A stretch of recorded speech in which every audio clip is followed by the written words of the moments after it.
Enfim, eu digo que o atleta de alta performance é o nosso carro de Fórmula 1, é igualzinho. Então, na Fórmula 1, desenvolveram ABS, motor turbo, injeção eletrônica, tudo isso, e depois veio para o teu carro. Hoje, no carro popular, tem. Então, hoje, o que eu quero mostrar para vocês, né, coisas que a gente iniciou no esporte, onde a gente tem acesso a isso, e hoje a gente aplica no consultório. Então, por exemplo, acabou isso de, não, eu trabalho com medicina do esporte, mas não trabalho num clube. Não, hoje o paciente vem no teu consultório. Se você pega ali os atletas tops, todos eles praticamente têm um staff particular que cuidam disso. Então, por exemplo, existe uma diferença entre o atleta profissional. Eu estou falando isso antes de começar a aula, que eu acho que isso é muito importante vocês entenderem. E existe o atleta amador, aquele que é o que eu atendo no meu consultório, 90%. Então, por exemplo, aquele cara que quer usar a atividade física para auxiliar na perda de peso, como a Ana Tércia falou aqui, ou o cara, por exemplo, que quer ir de uma corrida de 5 km para uma de 10 km, tem um treino regular. Isso é um atleta amador. E esses, talvez, que são os que a gente atende, por isso que eu quero que, antes de começar, que vocês tenham essa mudança de mindset, que esses que são que a gente atende, e se acham atletas, e de certa maneira são atletas mesmo, não profissionais, buscam profissionais que tenham esse know-how, e é muito mais difícil de lidar com eles, porque o atleta profissional, a profissão dele é aquilo. Então, ele tem o horário de comer, tem o nutricionista ali para dar suplementação, tem o controle de carga. Esse outro atleta que é diferente, é mais difícil. E aí, vamos lá, quando a gente fala em performance, né, que todo mundo quer melhorar a performance, quando você, por exemplo, busca ali uma atividade física para te auxiliar na perda de peso, você está buscando performance. Aquele cara, por exemplo, né, que chega lá, o empresário, e tem dificuldade de recuperar de um treino para outro, tem sentido uma canseira e quer melhorar isso, ele está buscando performance. Então, performance no dia a dia. Então, quando você sai de manhã para trabalhar e fica o dia inteiro, depois ainda tem que fazer os afazeres, tem que ali fazer uma atividade física que a sociedade te cobra, é performar. E, se você pegar num livro, né, de fisiologia, as valências físicas são velocidade, força e resistência. Só que não é assim que funciona. Eu sempre brinco, quando você chega e chegar para você um paciente no teu consultório que já tem um certo nível de treinamento, de condicionamento, você melhorar 10% é muito difícil. Então, não se frustrem. Primeiro, vocês têm que saber isso para também o paciente não ficar frustrado, porque expectativa e frustração caminham juntos. Então, eu digo, melhorar é muito difícil, piorar é muito fácil. Então, a gente tem que buscar isso que eu quero que vocês vejam hoje na aula, os fatores, né, que o nosso corpo vai nos dando sinais de que pode estar piorando aquela performance. Uma vez que eu corrigir isso, naturalmente eu melhoro a performance. Vou dar um exemplo aqui para vocês. Tá? Pega o Usain Bolt, que era o cara, foi maior do que o esporte. Né? Todo mundo sabe quem é o Usain Bolt. Na Olimpíada passada, eu sei porque eu curto, acompanho isso, mas se eu perguntar para vocês, nenhum de vocês deve saber quem foi o campeão dos 100 metros rasos. Então, isso é quando uma pessoa se torna mais importante que o próprio esporte. Tá? E se vocês forem ver, ele foi tricampeão mundial, tricampeão olímpico, e no atletismo mundial tem o mesmo peso de uma Olimpíada, tão importante quanto. Ele quebrou, né? Ele tem o recorde mundial e olímpico até hoje, foi quebrado na segunda Olimpíada, no segundo Mundial, no bicampeonato. No terceiro, o tricampeonato, ele teve a medalha de ouro no Campeonato Mundial e na Olimpíada com tempos piores do que na Olimpíada anterior e no campeonato anterior. Então, o cara que toda a estrutura, tu vê que não é só isso, né? Então, tem uma questão que envolve massa muscular, intervalo de contração, níveis de lactato, que a gente vai ver, fosforilação oxidativa, ATP, creatina, uso de glicogênio, tudo isso, junto com as variantes genéticas e metagenômicas, vão impactar no seu resposta. E aí a gente tem que entender, primeiro, o princípio da especificidade do treinamento que está fazendo, da carga e volume, continuidade e da individualidade biológica de cada um, para a gente entender se que eu quero que vocês entendam? Se hoje a gente, né, considera o exercício como um tratamento, um medicamento, como falam, cada pessoa tem uma indicação, uma posologia diferente, melhor para cada um, né? E aí, ou seja, como que a gente melhora isso? E a gente vai falar hoje, otimização mitocondrial, estresse oxidativo, aumento no exercício, principalmente, bota isso na cabeça, inflamação e recuperação muscular. É assim que funciona o nosso corpo. Então, o exercício gera inflamação, a questão é o teu poder de reparo tecidual. Isso em tudo no nosso corpo, tá? Mas estou falando de atividade física, então vamos pensar em inflamação e reparo tecidual. E eu vou iniciar a aula, né, com um vídeo para que vocês entendam a importância disso que eu estou falando, como isso é uma realidade. Hoje, né, majoritariamente aqui o nosso auditório, nossa plateia é composta de mulheres, então talvez nem todas entendam quem é esse cara, eu vou explicar o que é o contexto para vocês entenderem, né? Então, o Pep Guardiola hoje é considerado o maior treinador de futebol do mundo, está no time que é considerado o maior time do mundo, o Manchester City. Essa entrevista que ele deu, isso foi em 2024, quando ele tinha ganho a semifinal da Champions League, que é a maior competição, né, de futebol do mundo, estava indo para a final, eles foram campeões, o Manchester tem até quem quiser ver, tem até um documentário sobre isso na Netflix, sobre esse ano, que eles conquistaram tudo, que é bem legal. E ele estava falando sobre o Haaland, que nesse ano, né, teve entre os três, e no ano passado também, para a bola de ouro, ou seja, né, postulante ao melhor jogador do mundo.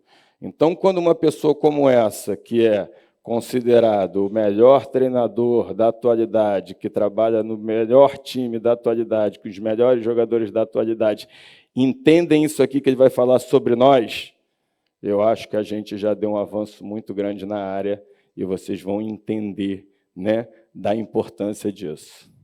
I don't know what he has done in Dortmund, but here we take care of him 24 hours. We have incredible physios, incredible doctors behind him, every single detail. So it's always in the clubs we spoke about that. It's difficult for me to understand when you spend a lot of money with the players and how you leave them do. I don't know what the other clubs do. I do myself from my experience in the past. So today with this demanding schedule every 3-4 days, behind the players you have to be incredible entourage to take care of them. It's so demanding today, and for nutrition, the rest, the sleep, and the food, and the training. How many minutes? There are days that they cannot train more than 10-15 minutes. Otherwise, will be a risk. The people say, why we substitute? Against Leipzig when they score the goals, or how we substitute against another team that after one day after was injured after Burnley game, was 10 days, 15 days out, could not play with Norway, cannot play with us against Liverpool, because we know them that has to be like a watch, because it's so big. It has to be physios, massage, and backs and shoulders, and his problem in his tendons and everything. So it has to be like he works much time, but much time inside of the training center than on the pitch in the training. So much more. So, and today in the modern football, normally the players train more behind the scenes than on the pitch. Vocês veem que isso realmente é impactante, né? O maior treinador falando que hoje o mais importante é o nosso trabalho nos bastidores do que, às vezes, mesmo dele no campo, e normalmente, né, era sempre considerado o inverso.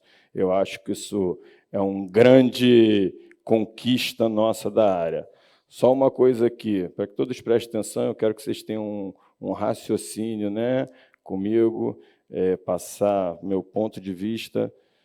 Eu vou fornecer esse material aqui em PDF para todo mundo, como eu sempre faço, então, assim, podem ficar tranquilos. Óbvio que não vão ter os vídeos, vai estar em PDF. Depois a Ednaira dá um jeito ali de vocês, aí, de alguma maneira, clicar e receber. Então, assim, vamos junto tentar pensar aqui. Mas, óbvio que se quiser tirar foto, bota lá, me posta, vou adorar. Mas não precisa de tirar foto do slide, vamos focar aqui que eu vou fornecer esse material todo para vocês, sem problema nenhum. Por incrível que pareça, né, hoje, Temos aqui um colega, Márcio, que foi durante anos médico do Grêmio. Prazer, Márcio, estar aqui me dando essa honra. E ele vai saber que o que eu estou falando é isso aqui. O maior problema hoje, o maior elo de fraqueza, seja em clubes de futebol, de vôlei, qualquer esporte, é a equipe médica com a equipe física não saberem falar a mesma língua. Isso que dá os problemas. Comunicação, 90% dos problemas. Então, é o que a gente vai acontecendo. Então, a equipe médica, que eu digo, o departamento médico, nutricionista, fisiologista, médico, tudo isso, e você não consegue. E vamos falar um pouco aqui, para a gente entender, primeiro, de flexibilidade metabólica. Então, ótimo, eu estava assistindo a aula da Ana Tércia, que talvez fosse a introdução para o que eu vou falar agora. Como a gente avalia, que é isso, né, bioquimicamente, se aquilo está acontecendo ou não. Mas a gente tem uma flexibilidade metabólica. Então, quando você vai perdendo ali, você vai criando essa que é a termogênese adaptativa. Então, assim, eu vou falar para vocês, quem não me conhece aqui, de uma maneira bem prática, tirando ali 500 mil artigos, aquelas coisas, enfim, mas para que vocês entendam. É óbvio, o nosso corpo é perfeito, né? Então, você vai ingerindo cada vez menos, ele vai diminuindo cada vez menos o teu gasto, se preparando para isso, ele vai se adaptando. A gente é perfeito. E aí a termogênese adaptativa. E o que é o ideal? Que você tenha uma flexibilidade metabólica. O que significa? Né? A moeda nossa, o combustível, é ATP. Eu consigo utilizar a mitocôndria com aminoácido, com glicogênio, com corpos cetônicos. Então, com todos os combustíveis, ela trabalha. Se, por exemplo, eu tenho dietas hoje, eu vejo muito isso, né? A gente tem que ter uma restrição calórica, não uma restrição alimentar. Então, vou dar um exemplo, tá? Não sou contra ou a favor, nada, nem nutricionista eu sou, pô. Então, só dando exemplo para vocês entenderem. Se eu estou com um paciente, a minha estratégia é a dieta da proteína. O nome já diz, né? Então, ele está ingerindo só fonte proteica. Isso cria uma inflexibilidade metabólica. O corpo dele começa a usar só proteína como fonte energética e começa a mudar isso. Então, muitas das vezes isso é um erro, porque a proteína também contém caloria, diferente do que as pessoas acham, né? Porque agora tem uma nova dieta que inventaram, que é a no carb. Antes tinha low carb, né? Agora é a no carb. E aí o cara enche de proteína e às vezes você está tipo com valor ali energético até superior. Então, primeiro de tudo é isso. Se você faz o mesmo treino, da mesma alimentação, teu corpo fica metabolicamente inflexível. Por isso que é importante, né? Você estar sempre mudando para você ter aquele efeito, como ela mostrou, do primeiro choque. Então, por exemplo, teu corpo vai adaptando. Eu mudo a estratégia de dieta, ou eu mudo a estratégia de atividade física, ou é hora de eu entrar com advento. Então, isso que você tem que entender, por isso que é importante estar sempre mudando a estratégia para que você não tenha uma inflexibilidade, né? Então, a produção da ATP, e quando eu falo isso, que eu vou falar sobre metabolismo energético, sobre outras coisas, as pessoas falam, mas isso acontece em todas as células do cabelo, porque eu vou falar mais do músculo, mas a maneira de gerar energia é igual em todas as células. No teu cabelo, no teu sistema imune, na sua célula intestinal. Por isso que, quando acontece um processo que a gente vai falar aqui, de falta energética relativa, falta energia para essas outras células também, e o teu corpo ele tem maneiras de recrutar isso, tirar, e por isso que tem um déficit. Você já não reparou que, por exemplo, né, um paciente de vocês, depois de uma prova muito intensa, pega uma virose e fica doente? Porque ele está roubando energia do sistema imune naquele momento, né, na cabeça, hipotálamo, sobrevivência, ele está fazendo atividade física, teu corpo vai redistribuindo. Então, oxidação de NAD em FAD, né? Acontece a fosforilação de ATP em ATP, que é a fosforilação oxidativa. Há evidência que a disfunção mitocondrial, isso é fato, né? Está ali relacionado a diversas doenças, sarcopenia, esteatose, inflamação. Então, tudo termina na mitocôndria. Mitocôndria é tudo. Não à toa, né, que foi ano passado, eu acho, A Sociedade Americana de Cardiologia, que é a referência mundial nesses guidelines, considerou o VO2 máximo um índice, né, que a gente avaliava muito mais no esporte do que na prática clínica, você até faz teste cardiopulmonar para ver no cardiopata, como o maior indicador de longevidade. E quanto maior o teu VO2, melhor a tua potência aeróbica. Mais mitocôndria você tem. Tem uma relação direta. Tem uma relação direta, por exemplo, com mitocôndria e percentual de gordura. Quanto mais mitocôndria eu tenho, mais eu consigo oxidar gordura. Teu músculo, em estímulo anaeróbio, ele usa glicogênio. Eu não transformo gordura em glicogênio. Eu transformo aminoácido em glicogênio. Eu transformo carboidrato em glicogênio. Gordura, não. Então, vamos entender isso aqui. A gente tem energia que vem da gordura, isso para todas as células. Isso para todas as células, não é para o músculo. E tenho mecanismos de como isso funciona, e agora vamos entrar na parte prática para vocês entenderem. Eu sempre falo, o nosso corpo ele nos dá sinais do que está acontecendo. Basta você entender e você saber, e esses sinais vão virar índices de controle, isso que eu acho mais importante, que vão te auxiliar no tratamento e você conseguir ver a melhora, não só clínica, óbvio, né, como a gente fala, né, a clínica é soberana, mas às vezes você tem que ver dados bioquímicos e o paciente também. Então, por exemplo, quando eu estou usando aminoácido como fonte de energia, né, eu quebro ele vem até piruvato, e de piruvato para glicogênio, isso chama-se gliconeogênese. E quando isso acontece, olha o que acontece. Um metabólito dessa reação, então teu corpo ele vai te mandando, né, sinais do que está acontecendo. É amônia. Amônia alta, acontece o quê? Ciclo da ureia, que a gente aprendeu na faculdade e nunca mais viu, que é exatamente para eu eliminar essa amônia em excesso. Então, por exemplo, amônia elevada com ureia elevada e creatinina normal são dois marcadores de que provavelmente está acontecendo. Ele está tendo uma dieta mais baseada em proteína. Então, por exemplo, como é que eu ajusto isso aqui? Eu vou ajustando, né, a minha ingestão de carboidrato, os dos aminoácidos, vou ver como está indo e vou vendo os marcadores normalizando ou não. Notem que aminoácido, dá para vocês entenderem, porque se eu encher de proteína, acaba que a pessoa engorda. O que eu mais vejo é a mulher que está tomando um monte de whey e fala, pô, ganhei peso, engordei. Óbvio, veio até aqui piruvato. Do piruvato, né, eu posso voltar aqui para a gliconeogênese, como pode descer para acetil-CoA. Chegou em acetil-CoA, você vê que não tem setinha, não volta. Se você não tiver uma boa função mitocondrial, aqui tem um pointer, não, é melhor com o dedo. Se eu não tiver uma boa função mitocondrial, se ela não for oxidada aqui, a acetil-CoA volta para cá. Então, o excesso de proteína que não é metabolizado, não só pode virar gordura, como também pode te criar uma resistência insulínica, claro. Então, a musculação é uma das maneiras até de você roubar um pouco esse excesso de proteína, porque eu tenho mais dano muscular, eu tenho uma demanda maior de reparo tecidual. Quando eu estou usando o glicogênio, né, de CO2, depois a gente vai ver lá na frente, ou a gordura termina ali no ciclo de Krebs. Então, vamos lá, só para vocês entenderem, falar bem rapidamente, né, de sistemas energéticos. Isso acontece em todas as células. Todas as células. Então, por exemplo, uma das coisas que tem acontecido muito, né, está na moda agora, TDAH. Toda criança tem TDAH. Eu falo, pô, quando eu era criança nem existia essa doença, né?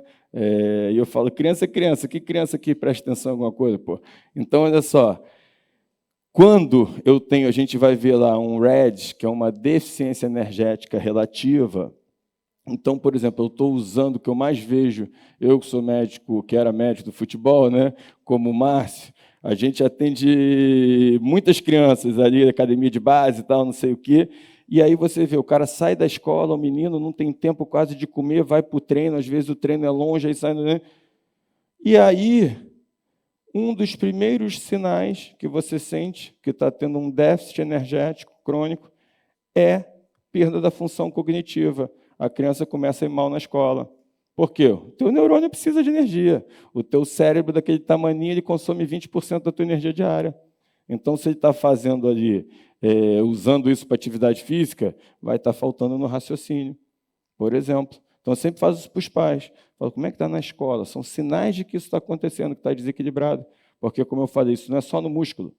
Então, nós temos ali o sistema, né, fosfagênio, ATP-CP, anaeróbio alático, são todos sinônimos, que é você ter aquele ATP no teu citoplasma, né, libera ali o fosfato, libera energia, depois faz a ressíntese, é o jeito mais fácil de gerar energia, só que autolimitado.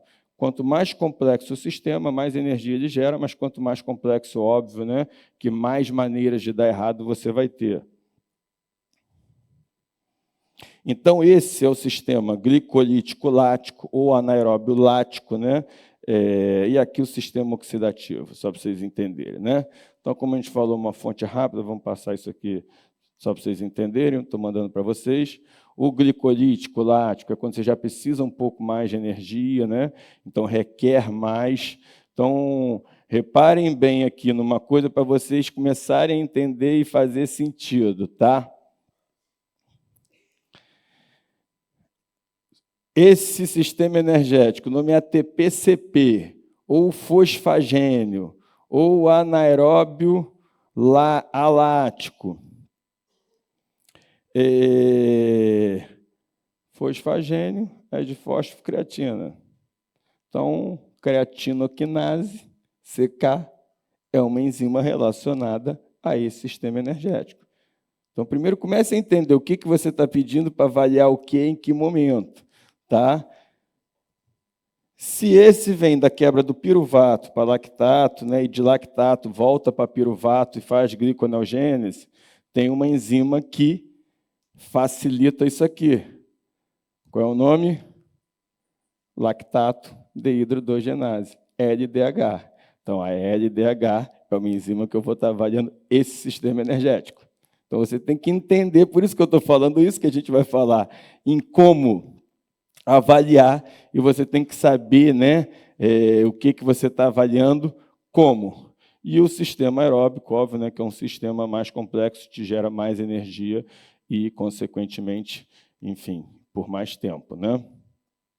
Lembrem uma coisa, agora que a gente vai falar para vocês. Aeróbico e anaeróbico é a nível celular. É a intensidade, não é estar na esteira ou estar fazendo musculação, por exemplo. Falei do Usain Bolt, vamos dar o mesmo exemplo do Usain Bolt. Ele corre, todo mundo fala aeróbico. O cara faz 100 metros em menos de 10 segundos, não dá nem para respirar. Senão ele vai até... Então, é óbvio que é extremamente anaeróbico a prova dele, está correndo. É intensidade. Intensidade. Então, por exemplo, poderia estar com 2 pesos aqui de 1 quilo e estar aqui, fazendo bíceps e conversando com vocês. Eu estou em aeróbico, é baixa intensidade. Eu não estou em aeróbico porque eu estou fazendo exercício de força. Se eu der um pique até lá, por exemplo, porque vi alguma coisa ali, uma nota de R$200, que você vê pouco, vou estar em anaeróbico. Então, primeiro de tudo, os nossos sistemas trabalham de maneira integrada. A diferença é a proporção que cada um deles, dependendo do estímulo. Então, o sistema fosfagênio, aeróbico. E aqui, vamos lá, para a gente entender a intensidade, todo mundo, né? Esse foco de luz aqui, deixa eu mudar. Todo mundo, né, aprendeu que aeróbico queima mais gordura. Então, tá. Aqui, intensidade mais baixa, né? Azul, gordura. Verdade. Só que as verdades, né, o que eu digo, pior do que uma mentira é uma verdade deturpada, né? Porque a mentira se desmente, a verdade deturpada fica mais difícil. E isso foi virando verdade. É verdade, só que eu em baixa intensidade é como eu estou aqui agora com vocês. Estou consumindo mais gordura.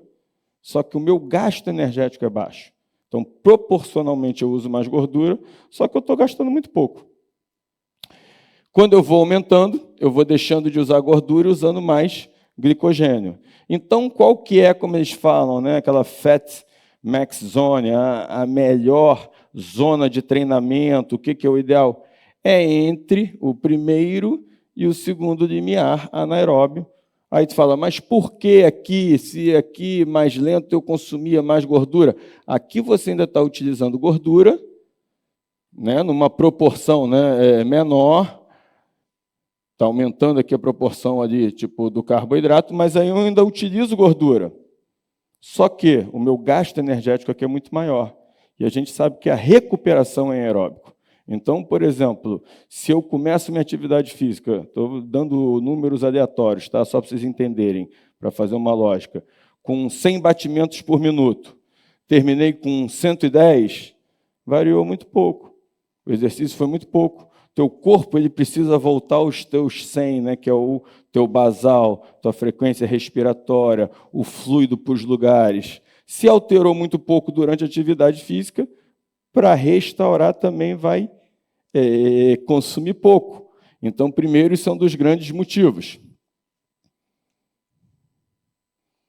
E outra coisa, a gente fala, né, eu sempre digo o seguinte, bota isso na cabeça de vocês, pode parecer uma coisa meio lúdica, boba, mas eu acho sim, muito importante para entender. Eu digo que a gente cria os problemas e o nosso corpo traz as soluções. É sempre assim. Então, quando eu estou treinando, eu não estou só criando problema para o meu corpo. Depois ele vai trazer as soluções disso. Então, quando você tem esse raciocínio clínico, fica fácil entender. Porque vocês veem ali algumas coisas ali, que eu estava vendo de GLP, outras coisas, receptor glúteo, antes aqui na aula, então, beleza, né? Todo mundo fala, não, a contração muscular mobiliza o glúteo e aí, consequentemente, ajuda a diminuir a resistência insulínica. 10 minutos? Melhor baixar essa placa aí para nem passar vergonha, porque eu acho que estou no terceiro slide. Então, para a gente entender isso aqui, para vocês entenderem, né? Óbvio que se fosse assim, ninguém tinha resistência insulínica. Porque eu falando com vocês aqui, eu estou fazendo contração muscular. Só para eu estar em pé, eu estou fazendo contração muscular. Como que isso acontece? Quanto maior a intensidade, mais rápido eu consumo meu estoque de glicogênio, e se acabou meu glicogênio, eu continuo naquela intensidade, ou seja, estou criando um problema para o meu corpo, qual é a solução que ele faz? Ele transloca esse receptor para ele tentar captar ao máximo a glicose da tua corrente sanguínea sem o uso da insulina. Então, isso acontece, porém, em certas intensidades. Então, você vê que, por exemplo, aqui, catecolamina, que a gente está vendo, né? Vem e começa a aumentar, mas a partir de 75% dá um boom. E as catecolaminas mobilizam gordura. Então, por isso que hoje o HIIT é tão indicado, por exemplo, para perda de peso. Por quê? Isso só acontece, dá um boom em certa intensidade. Isso que é importante vocês entenderem. Por quê? Quanto maior a intensidade, mais rápido ali eu acabo com o meu glicogênio, mais rápido eu preciso de outras maneiras para eu suprir isso. Então, não é simplesmente fazer, vocês têm que entender, e eu posso avaliar também ali depois, por exemplo, quando volta ao basal, o tempo de recuperação, qual foi o efeito de treinamento para esse paciente, por exemplo. E aí vamos entender aqui outros marcadores, que é muito fácil. Por exemplo, a gente sempre fala, como é que eu sei ali se eu estou dando de mais, de menos ali? Eu tenho insulina e glucagon. Poucas pessoas fazem essa relação. A gente está sempre avaliando insulina sem avaliar glucagon e tem uma relação direta. Então, eu consigo ver se eu estou passando, se eu estou tirando demais, né? Já falei da ureia, já falei da amônia, vamos falar de outros, cortisol e insulina. Então, cortisol e insulina, eles têm efeito antagônico. Então, quando eu vou fazer um aeróbico em jejum, e como eu falei, é intensidade, não é estar na esteira, e isso hoje é um erro endêmico que eu vejo, e que causa vários outros erros que a gente vai ver, a pessoa vai lá, está em jejum e está correndo na esteira. Ela está em anaeróbico em jejum. Se eu estou em jejum, meu glucagon está alto, minha insulina está baixa. A insulina é anabólica e ela participa do reparo tecidual. Se eu estou em jejum, meu cortisol já está alto. porque é uma maneira no jejum de mobilizar outros substratos energéticos, é normal. E se eu estou na esteira numa intensidade alta e não baixa, eu estou aumentando mais ainda o meu cortisol. Então, vamos lá o que a gente viu naquele primeiro slide.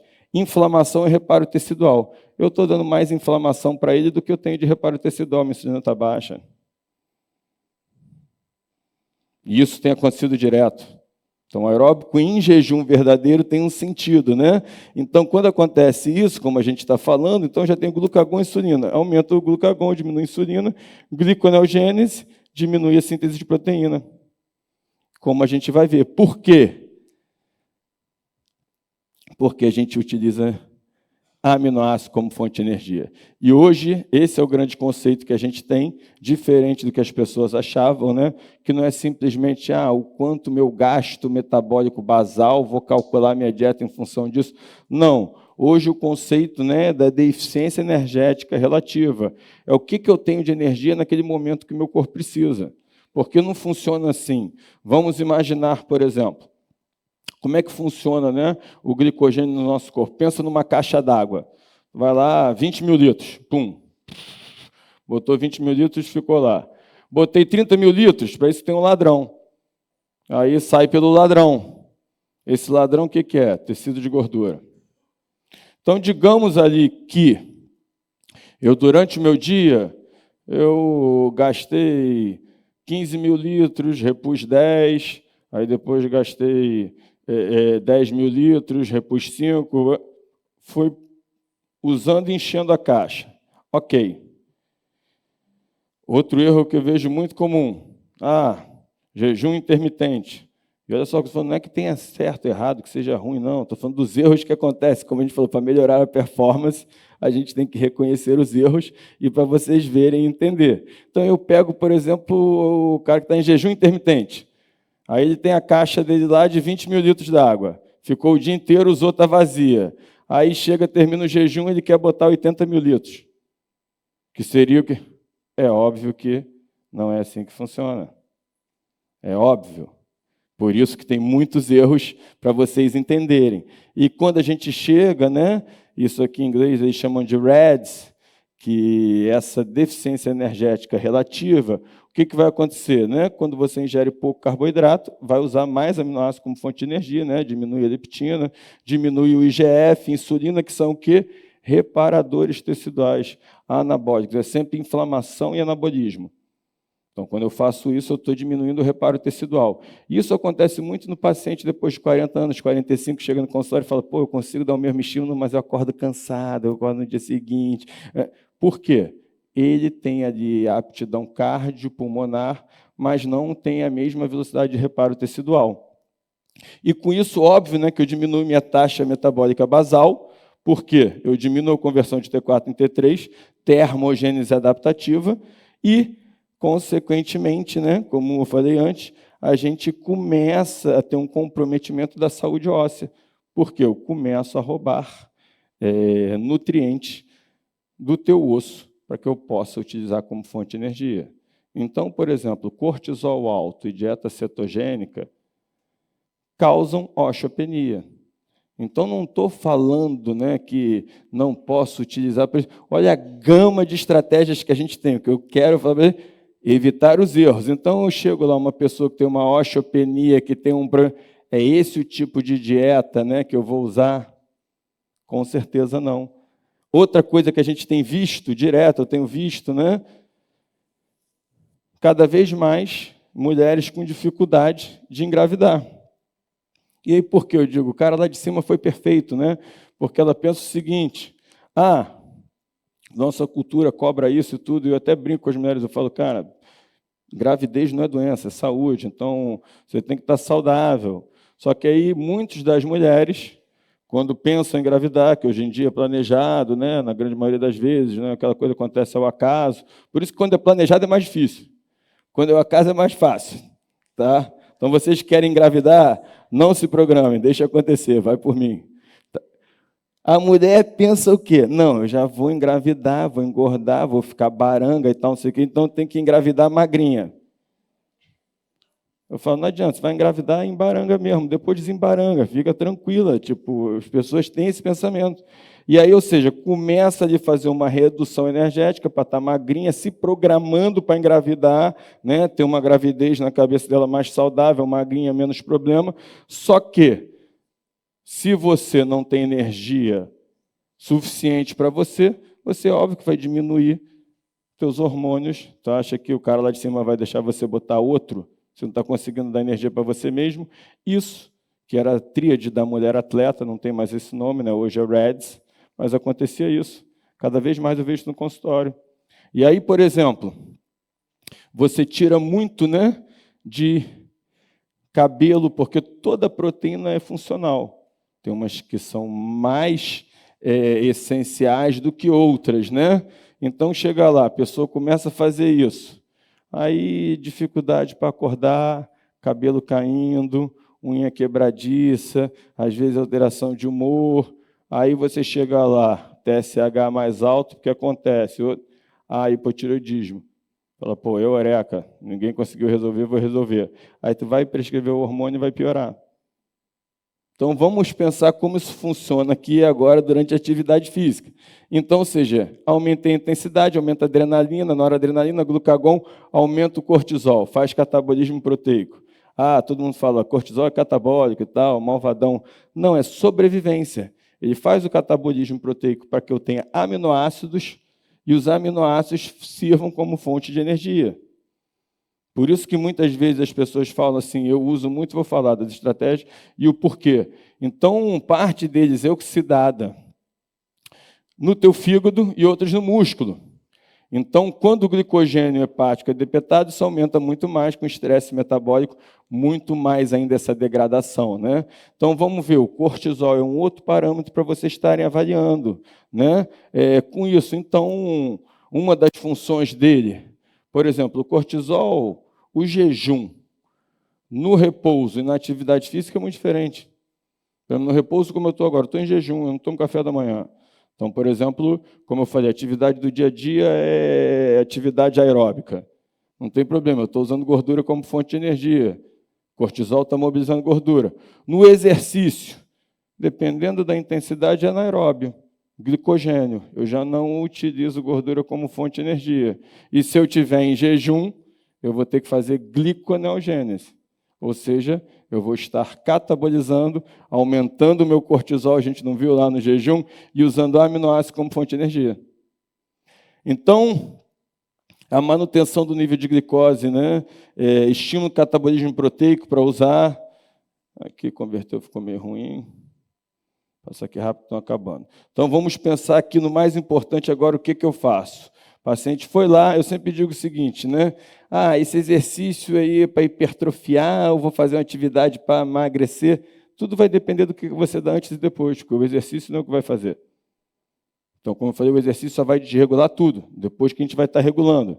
Então, quando a gente termina o exercício, a tua concentração plasmática de glicose está baixa. Pensa nisso, tá? Tua concentração plasmática de glicose está baixa, diminui a insulina, aumentei o glucagon.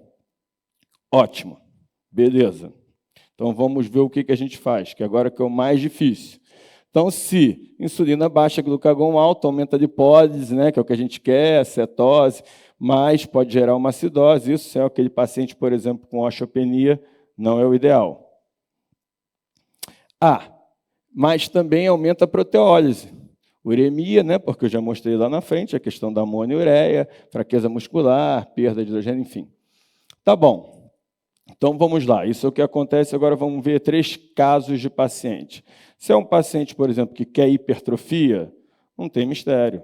Eu tenho que repor para ele, né, os aminoácidos com carboidrato. Vou estimular a minha insulina, vou inibir a lipólise, né, mas eu não estou preocupado com isso, mas, ao mesmo tempo, eu vou estar inibindo a proteólise, eu quero hipertrofia. Não tem mistério. Tá bom. E o cara que quer emagrecer?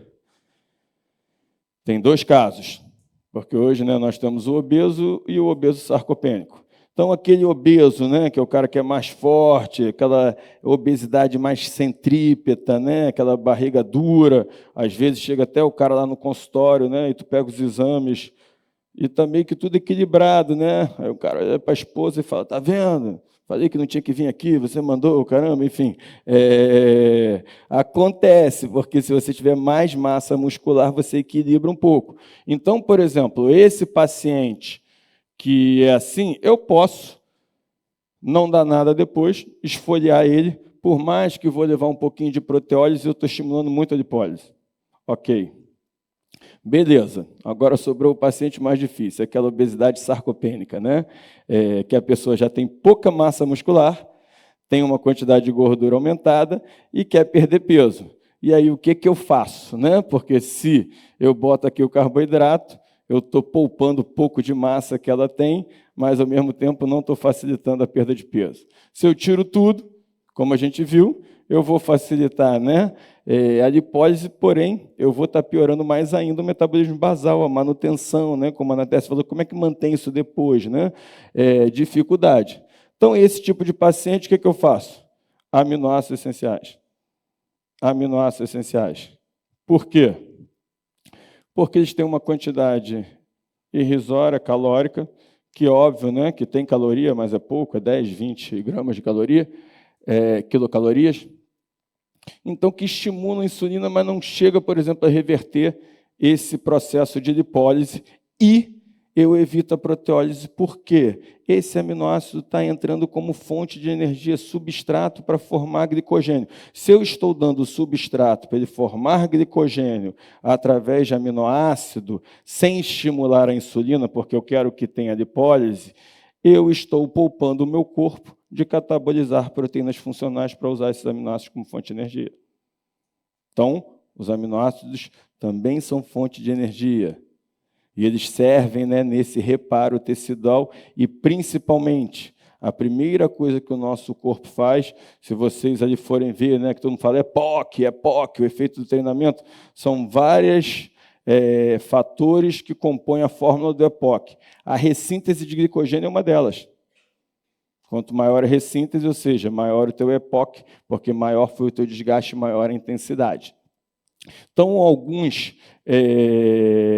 estudos, como eu falei, vou mostrar isso para vocês, tá? Da diferença do amino, por exemplo, com whey. O whey, quando você toma, você tem que digerir, tem outras calorias para você ter os aminoácidos. Essa que é a verdade. O que você precisa dos aminoácidos para formar suas próprias proteínas. Ou quando você acha que você come aquele bife lá, aquele steak gostoso, vai aquele pedaço de músculo, que já é um músculo, e entra aqui na tua coxa. Óbvio que não, né? Até porque o boi, né, nem proteína come mato. Então, não é assim que funciona, tá? Para vocês entenderem. Então, nós temos os aminoácidos essenciais, os não essenciais e os condicionalmente essenciais, hoje em dia, que a gente chama. Então, você consegue sobreviver só ingerindo aminoácidos essenciais? Com certeza, absoluta. Então, por exemplo, pós-exercício, eu tenho uma redistribuição sanguínea, então eu tenho pouco apetite, eu tenho pouco metabolismo ali do meu intestino para eu poder metabolizar isso. Os aminoácidos essenciais são uma ótima estratégia para isso. Então, estou mandando para vocês esses estudos todos, né, mostrando que os que fizeram uso dos aminoácidos essenciais, MAP, são os aminoácidos essenciais, aumentaram força, resistência, taxa metabólica basal, né, melhor depuração do... E aí, vamos lá para a gente entender, né? Aproveitar esse desperdício. Então, o exercício, como eu falei, eu só tenho um estresse, estou criando um problema, hormônio catabólico, degradação de proteína, depois o teu corpo vem trazendo as soluções. Então, logo após o consumo imediato, é uma janela de oportunidade. Óbvio que você vai metabolizar isso em 24, 48, às vezes até 72 horas, mas naquele momento o teu corpo está ávido por isso. Então, assim, é um momento de janela de oportunidade que a gente chama. E, ao mesmo tempo, quantos e quantos pacientes que treinam numa intensidade mais alta terminam a intensidade de estar sem fome? Porque eu tenho uma redistribuição sanguínea e isso, ou seja, não dá fome nele, no momento que é uma janela de oportunidade.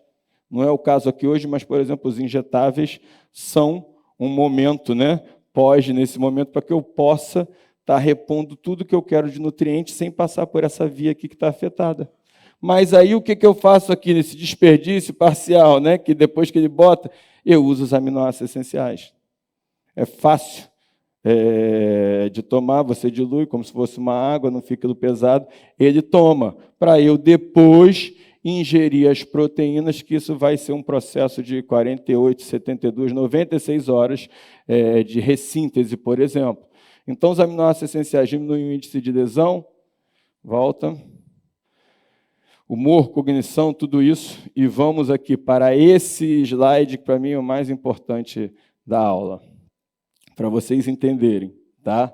Então, preste atenção aqui, que isso aqui para mim é o mais importante. E a gente depois vai falar como avaliar isso rapidamente, que ele já está me dando bronca aqui, mas para que vocês entendam. Então, vamos lá. Olha como é que o nosso corpo é perfeito. Então, está aqui, glicogênio, né? Quando eu faço a glicogenólise, desce, né, a via da pentose, piruvato, né, e glicogênio, ok. Do piruvato, eu consigo voltar a fazer gliconeogênese. Acetil-CoA não volta para piruvato, ó. Tá? Então, vamos entender isso aqui. Aminoácido. Estou usando aminoácido como fonte de energia? Tem duas causas.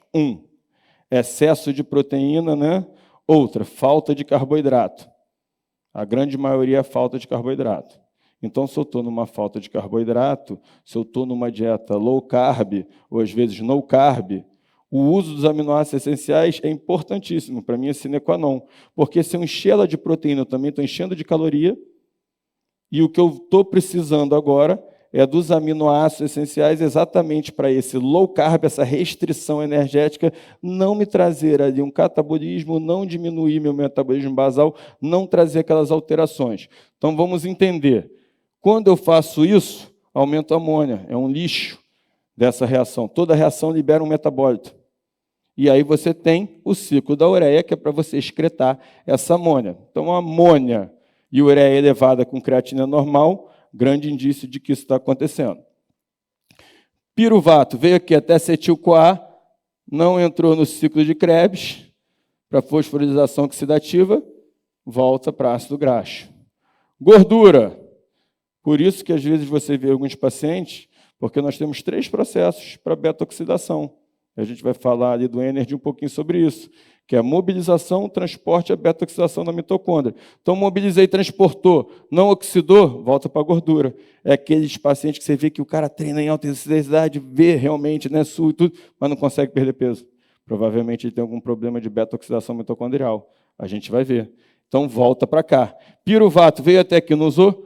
Volta também. Então, os aminoácidos entram no ciclo de Krebs, como vocês estão vendo, né? Porque o acetil-CoA para piruvato é irreversível, então eles funcionam como energia para a gente.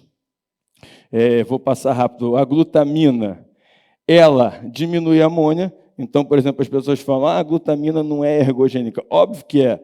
Se ela não fosse, não seria o aminoácido, né, mais abundante na tua célula muscular, né? Não tem o menor sentido, né? Seria uma... Inclusive, ela entra no processo, né, da amônia em ureia. Então, aumenta o bicarbonato, diminui a queimação, aumenta o estoque de glicogênio, né, ela é usada como fonte de energia também. E, por exemplo, a glutamina é um ótimo marcador para recuperação tecidual. E caso vocês não saibam, você consegue, por exemplo, avaliar nível de glutamina sanguínea. Você pode pedir isso no exame. Isso existe. Como, por exemplo, nível de Q10, que vai atuar na tua função mitocondrial. Eu começo a repor, eu consigo ver os níveis. Então, você fala, essa pessoa precisa ou não precisa? Você consegue avaliar. Você vê que a maioria dos profissionais nem sabe que isso pode ser feito. Você consegue avaliar no exame de sangue. Tá? Aquele BUN, aquele boom, buffering, ali, que aquilo te dá um índice de resistência. É um índice de performance, porque, como a gente viu da relação da ureia, da amônia, aquilo mostra um tamponamento, né? Então, a glutamina ela tem uma função extremamente importante. Ornitina, vamos passar aqui mais rápido, vou passar para vocês todos esses estudos, para não me matarem. Só mostrando para vocês. E vamos falar de hipertrofia rapidamente para vocês entenderem. Existem vários estímulos, né? Os aminoácidos, nível de energia, fatores de crescimento, né? Só que é um processo inflamatório. Inflamatório. Não é simplesmente carga mecânica, não, tá? E aí, por exemplo, eu preciso dos aminoácidos essenciais em proporções equimolares. Por quê? Todo mundo fala da leucina, por exemplo, como um ótimo estimulante para o anabolismo, mas a leucina ela aumenta a captação de outros aminoácidos. Então, se eu dou só a leucina, por exemplo, como ela é um aminoácido, né, essencial, ela pode ser transformada em outros, eu vou estar diminuindo o efeito dela, usando ela sozinho. Com certeza. Se eu, por exemplo, né, uso numa medida não equimolar, onde aumento muito o meu triptofano, o triptofano ele gera fadiga central. Não à toa vocês tomam 5-HTP antes de dormir, né? Então, essa distribuição é importante para que você tenha realmente, né, o melhor. E você entender que é um processo inflamatório que dura dias, né? E aí você consegue entender o que está acontecendo através da metabolômica, que eu vou falar aqui rapidamente. Que a gente antes tinha essa dificuldade e hoje, através de aparelhos aqui, ó, como Point of Care, eu sempre falo, né? Todo mundo que trabalhava na saúde, só para vocês verem os atletas, né, os patrocínios, como isso é antigo, né? Como a gente fazia isso há mais de 10 anos, né? De uma maneira assim, até evoluindo. Então, hoje, com esses Point of Care, eu digo que, como todo profissional ali que trabalha com atividade física tem uma bioimpedância, ele vai ter um aparelho de Point of Care. Então, vamos analisar isso aqui. Tem até a data, né? Outubro de 2018, isso aqui é do Diego Ribas, está até aqui, ele deixa compartilhar. Então, você vê que tem 4 pontos, 1, 2, 3, 4. Isso aqui é uma tomada assim que ele chega no CT, normalmente 1 hora antes, logo antes do treino, logo depois do treino, 1 hora depois do treino. E ali aqui é uma curva, ou seja, se vocês estiverem vendo aqui, 6 de novembro de 2018, 6 de novembro de 2018. Então, isso aqui foi no mesmo dia desse teste. 13 de novembro, 13 de novembro. Vamos acompanhar isso aqui e entender. Então, aqui, no dia 13, uma semana depois, escolheu glicose. Por que a glicose está mais baixa logo antes do treino? Porque eles começam a fazer pré-treino, academia, tudo isso, enfim. Então, quando chega ali um pouco mais baixo, depois repõe o suplemento logo depois, e aí depois eles comem tudo, 1 hora depois está aqui em cima. Por que isso aqui não aconteceu? E quando isso aqui não aconteceu, olha o que acontece aqui. Em azul é ureia, em laranja é creatinina. Deu um boom na ureia com a creatinina normal. Mas aqui também aumentou a ureia, mas a creatinina também. Então, isso aí, desidratação. Eu cheguei nele e perguntei, o que aconteceu, Diego, aí nesse dia? Ele falou, não, doutor, terminou o treino, e eu fui fazer um treininho na academia. Ali eu falei, ótimo, só que você estava ali, né, queimando ali, catabolizando você mesmo para treinar. Então, assim, você entende, isso é fato, é on time. E aí nosso corpo é tão perfeito, então já mostrei para vocês, né, de sinais de que está acontecendo isso, índices de marcadores, hormônios que vocês têm que avaliar, né, e equilibrar. E o nosso corpo ele é tão perfeito, como eu falei, né? Nós temos proteína em tudo. E, por exemplo, quando eu transamino aminoácido, eu aumento transaminase. Eu não tenho transaminase só hepática, né? Então, por exemplo, proteína muscular, quebrou aminoácido, amônia, glutamato, né, para alfa, ketoglutamato, alanina aminotransferase. Então, por exemplo, quando eu tenho aumento de amônia, aumento de ureia, creatinina normal, aumento do ácido úrico, normalmente, né, baixo de triglicerídeo, insulina mais baixa, e ainda tenho aumento, né, de alanina aminotransferase, isso me dá um indício de que essa gliconeogênese que está ocorrendo ainda está afetando o músculo. É tão específico no nosso corpo que a gente consegue ir, né, através da metabolômica. Olha só como é que isso é legal para vocês, e vocês mostrarem isso para o paciente. Tá? E aí você tem o ciclo da alanina, que é o que eles chamam, né, piruvato glicose, gliconeogênese, como a gente mostrou. Mesma coisa que o aminoácido, né, ciclo da alanina para piruvato. Então, quando eu tenho mais um aumento de alanina aminotransferase aumentado. Então, eles são essenciais para a síntese proteica, a gente passou, né? Isso aqui já. Mas ali o artigo que eu vou mandar para vocês, mostrando ali a melhora com o tipo deles, o aumento da incorporação. Vamos terminar aqui. O amino vocês já conhecem. Público-alvo. E aí, vamos lá, só para a gente terminar e vocês entenderem, né? Então, tudo termina na mitocôndria. Então, quem é um atleta bom? É o que tem alta potência anaeróbia. Ele produz acidose, ele produz metabólitos, ele produz tudo isso, porém, ele tem uma alta capacidade de endurance, ou seja, uma boa função mitocondrial, para ele estar metabolizando tudo isso ao mesmo tempo. E o Energy, ele ajuda a gente nisso, por exemplo, tá? Porque ele ativa essa ativação mitocondrial da formação da ATP. Não está indo agora. Deixa eu mais perto. Deixa eu trocar de lado para ver se vai. Sim. Então, o HMB, eu adoro, né? Eu sei que é um suplemento que não é consenso, então a gente produz HMB naturalmente, diminui muito a produção depois de 40 anos, então, assim, paciente depois de 40 anos eu uso muito, melhora muito a recuperação muscular, aquela sensação de dor, de fadiga, né? A creatina, a alanina, tudo isso. E a carnitina, que aumenta, auxilia na entrada ali da mitocôndria, como a gente falou, porque às vezes, ou seja, ele mobiliza o transporte e não consegue beta-oxidar. Então, ela vai te auxiliar nisso aí. Deixa eu passar rápido aqui, senão eles me matam isso. Da HMB já falei.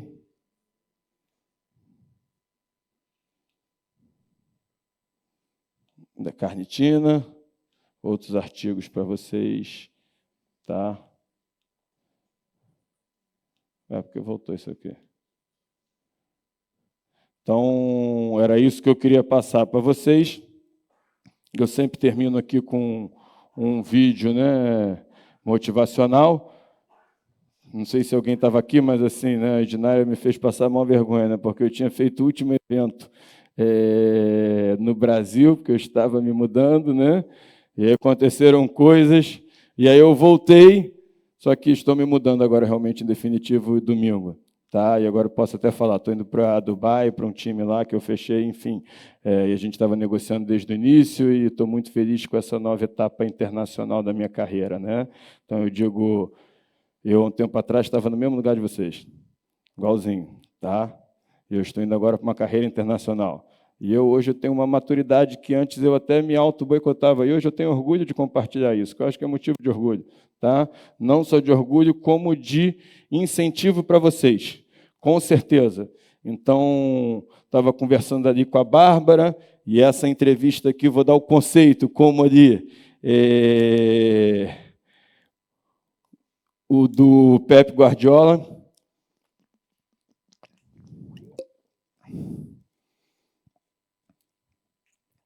onde o Joko está dando uma entrevista, após ele ganhar um único título que faltava para ele, foi um dos maiores tenistas de todos os tempos, não precisava mais nada, né, dinheiro, nada disso, e faltava a medalha olímpica, que normalmente quem vai são os garotos, né?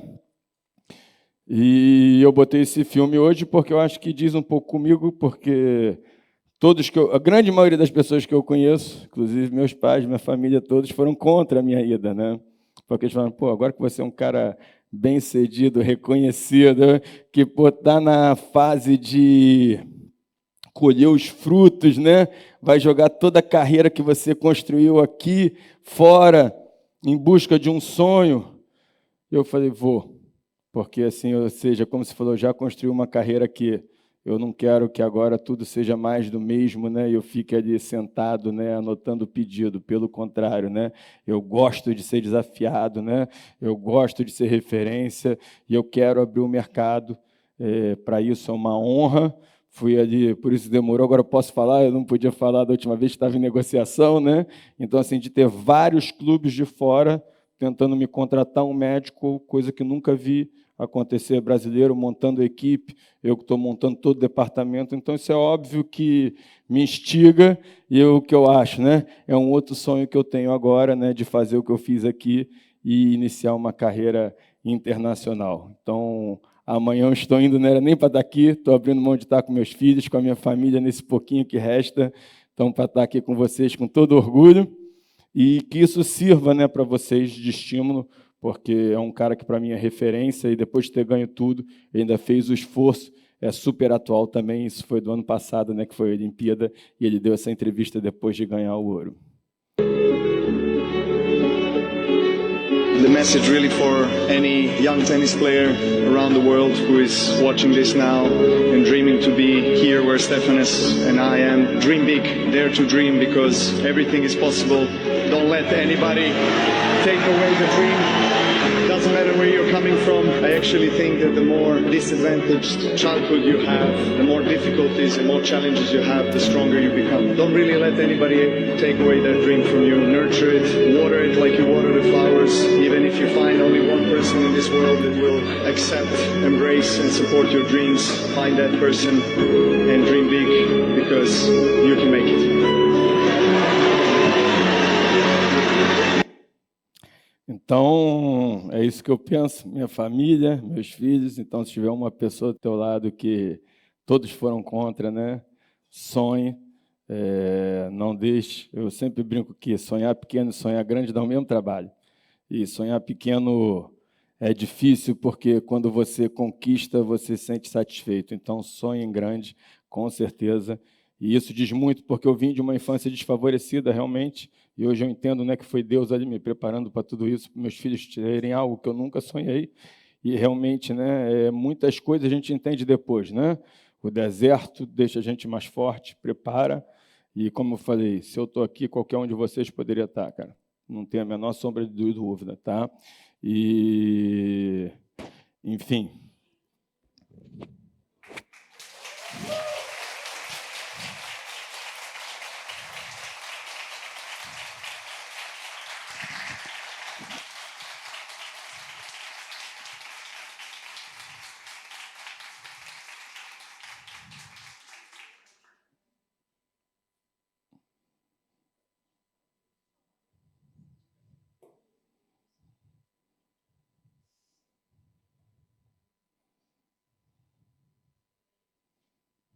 Então, eu estou abrindo mão de tudo isso para levar a medicina, para levar o nosso conceito, que eu acho que a gente está muito na frente. E agradecer a todos vocês de verdade.